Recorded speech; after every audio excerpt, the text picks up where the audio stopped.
Margaret Hayes had grown accustomed to the stillness that filled her small home on the outskirts of San Diego. It wasn't a peaceful quiet. It was the kind that pressed against her chest, reminding her of all the conversations that used to happen in these rooms.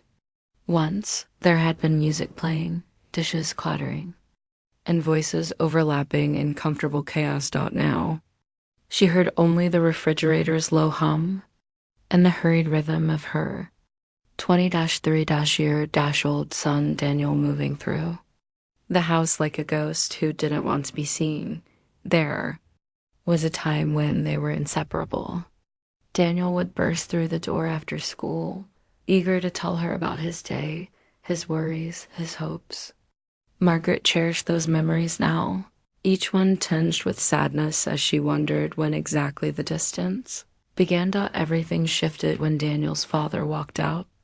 The divorce fractured them both, though in different ways.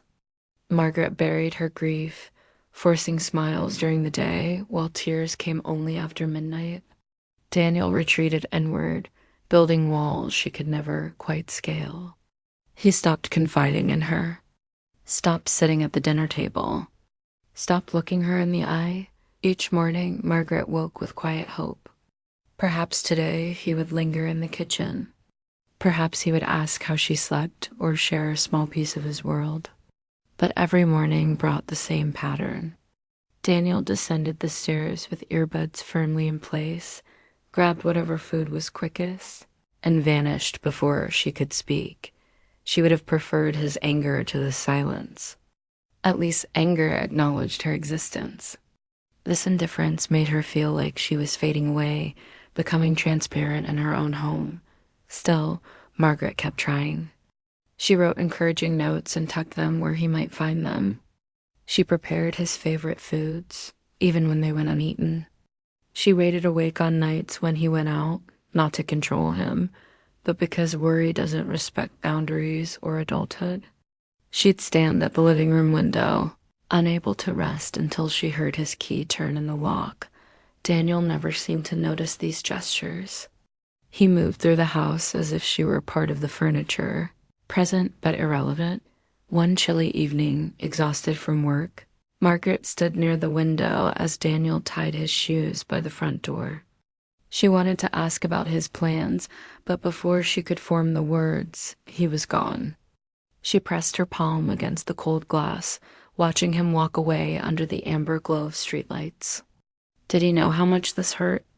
Did he remember when she was the first person he'd run to with good news or bad?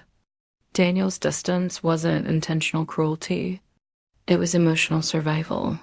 He'd convinced himself that his mother couldn't understand the person he'd become, that keeping space between them was easier than dealing with the complicated feelings he carried. He never considered that Margaret carried those same feelings, plus the weight of watching her son slip away. That night, after he left, Margaret made tea she didn't drink. She sat on the couch, cup cooling in her hands, staring at the door as if her gaze alone could summon him back. She understood she couldn't force connection. Love couldn't be demanded. But the silence was slowly hollowing her out. Before bed, she paused at the hallway wall where old photographs hung. Daniel's childhood face beamed at her, full of joy and trust.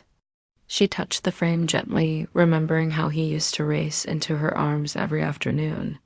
"I miss you so much," she whispered to the empty hallway. Daniel remained oblivious to his mother's pain. He didn't think about her waiting up. He didn't notice the sadness behind her smile when their paths crossed at home. He didn't see the extra shifts she worked to help with his college expenses, or the strength she faked so he wouldn't feel burdened. But life has a way of forcing our attention where it's needed. Sometimes a single moment shatters our carefully maintained ignorance, making us see what we've been avoiding. Margaret had no idea that her quiet heartbreak was about to collide with an event that would change everything. She didn't know that within hours, something would happen that would finally break through Daniel's defenses. The night continued, calm and unremarkable, giving no hint of what approached. Margaret turned off her bedside lamp, closed her eyes. and whispered the same prayer she'd been repeating for months. Please help us find each other again. She couldn't have known the answer was already on its way.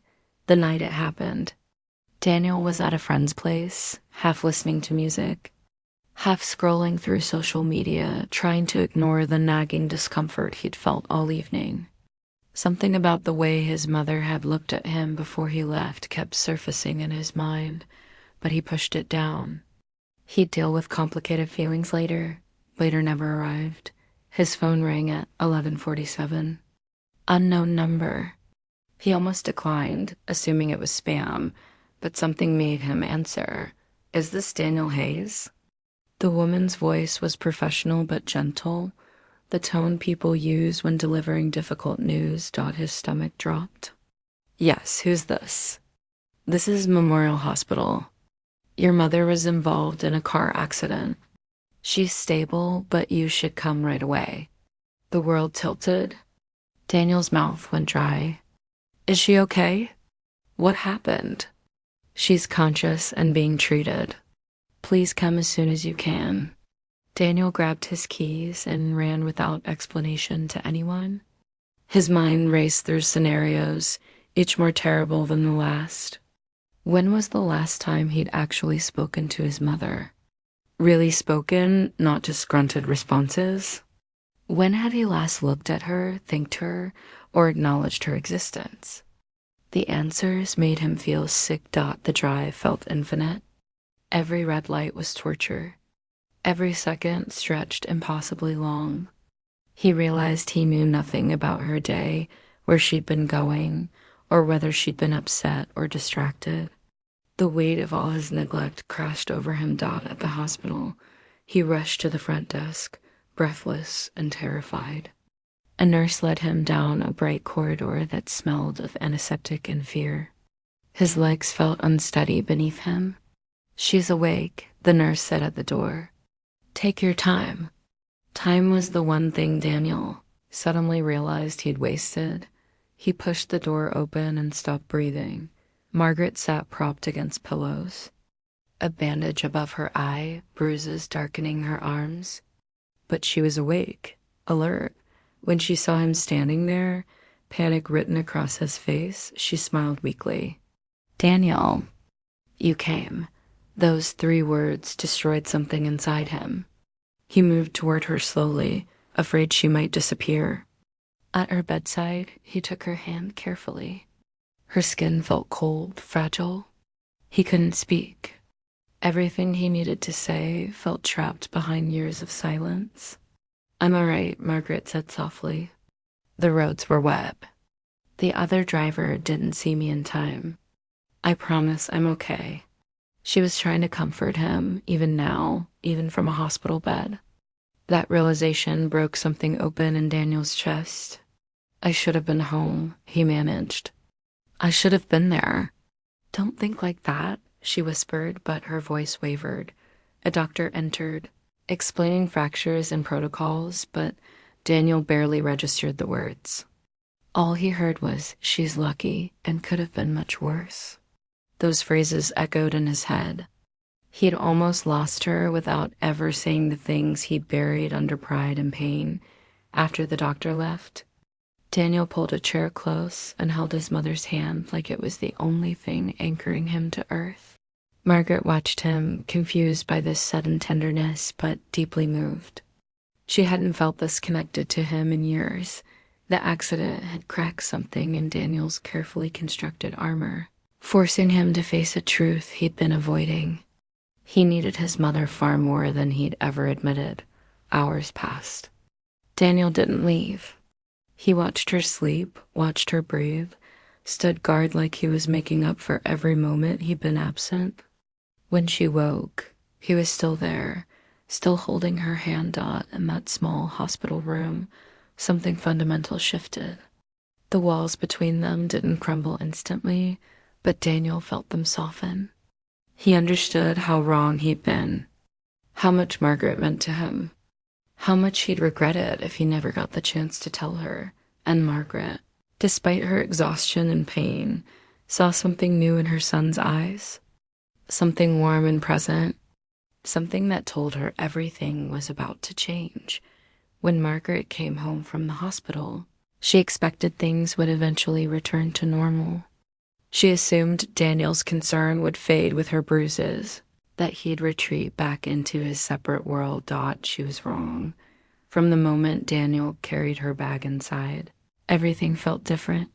He moved with purpose and gentleness, treating her like she mattered more than anything else. The first morning home, Margaret came downstairs planning to make breakfast. Instead, she found Daniel at the stove, attempting scrambled eggs with endearing awkwardness. "Sit down," he said when he heard her. "I've got this."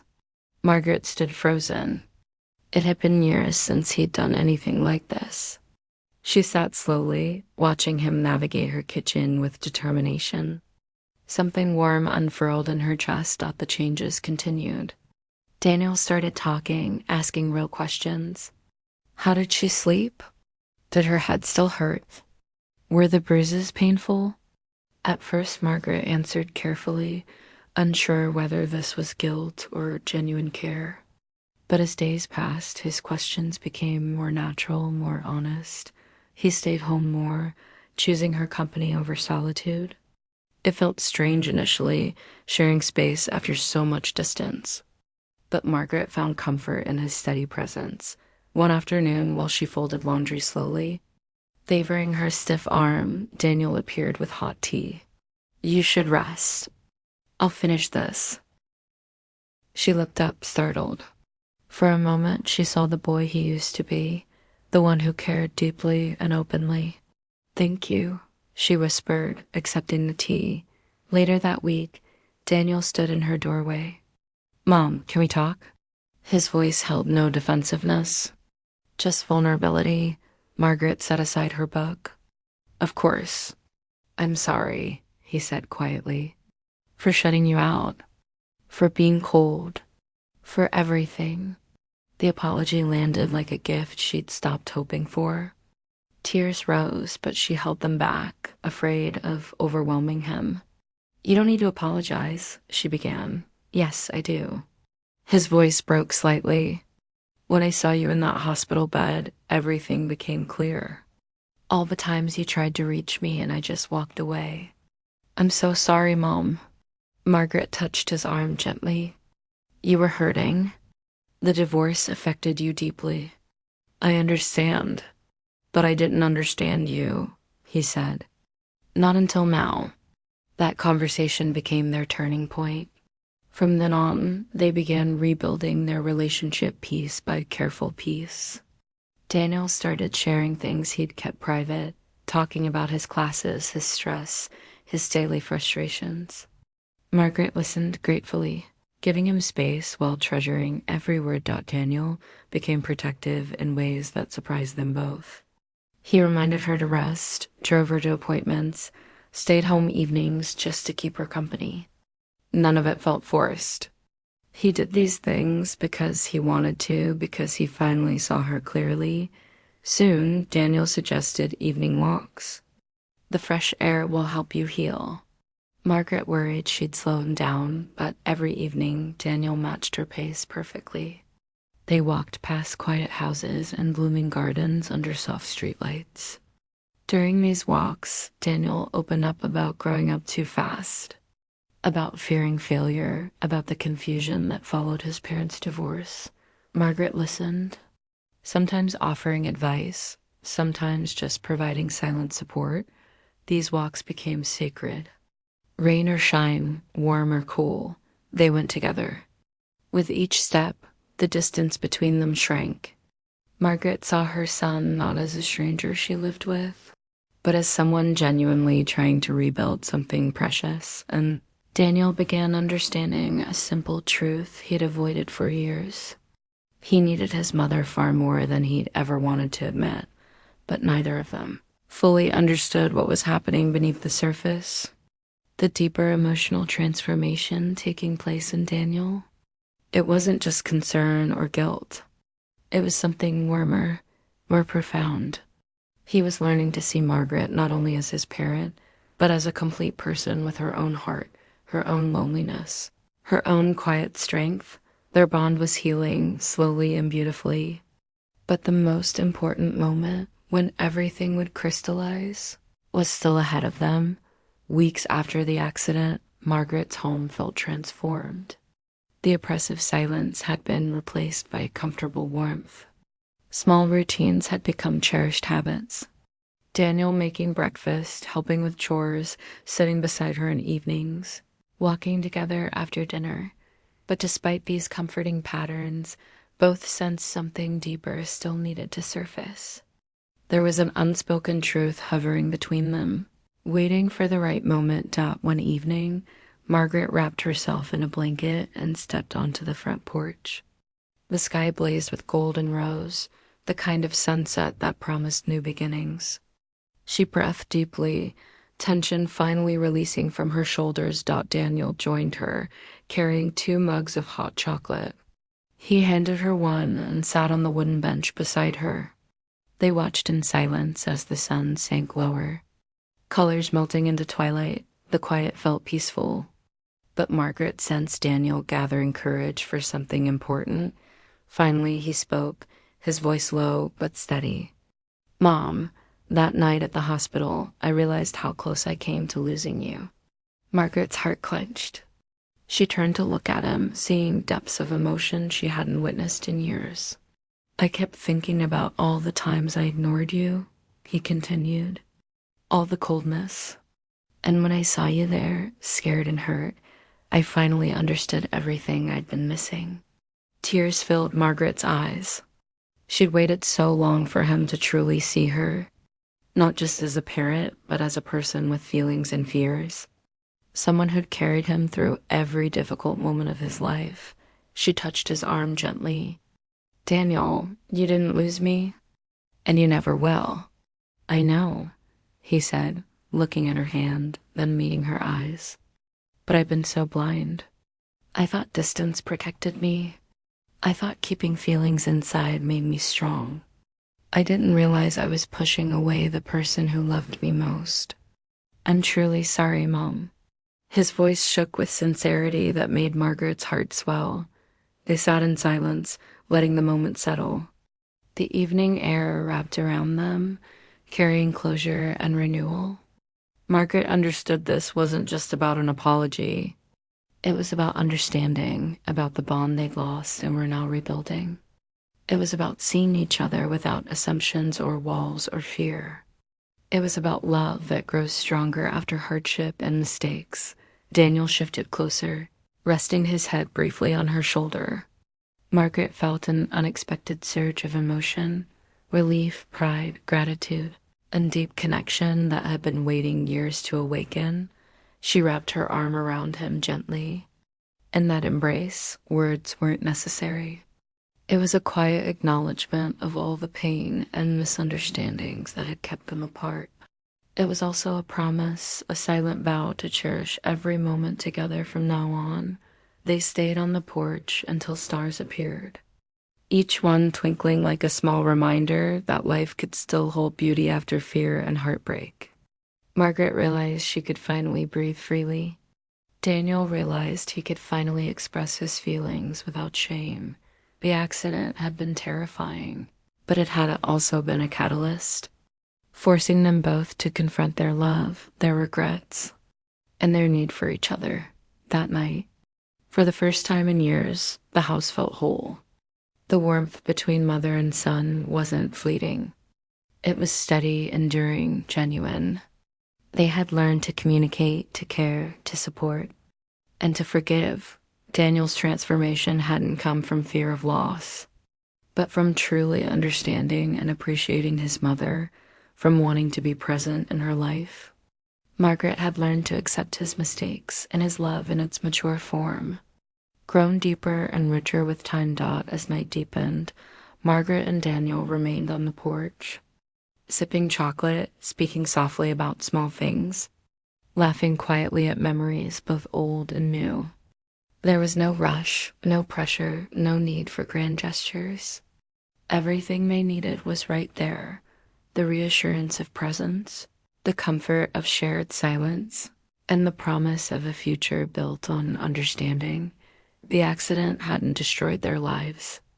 Instead, it had opened a door they'd both been afraid to walk through. As they watched night settle around them, Margaret felt a peace she hadn't known in years. Daniel felt a new maturity in his heart, understanding that love and connection were worth more than pride or fear. Together, they had found each other again. That night marked the beginning of a deeper, richer bond, filled with warmth, forgiveness, and hope. It was the night everything became clear. They were no longer just mother and son struggling with distance. They were two hearts reconnecting, two souls learning to trust, two people ready to face the future together, stronger than they'd ever been.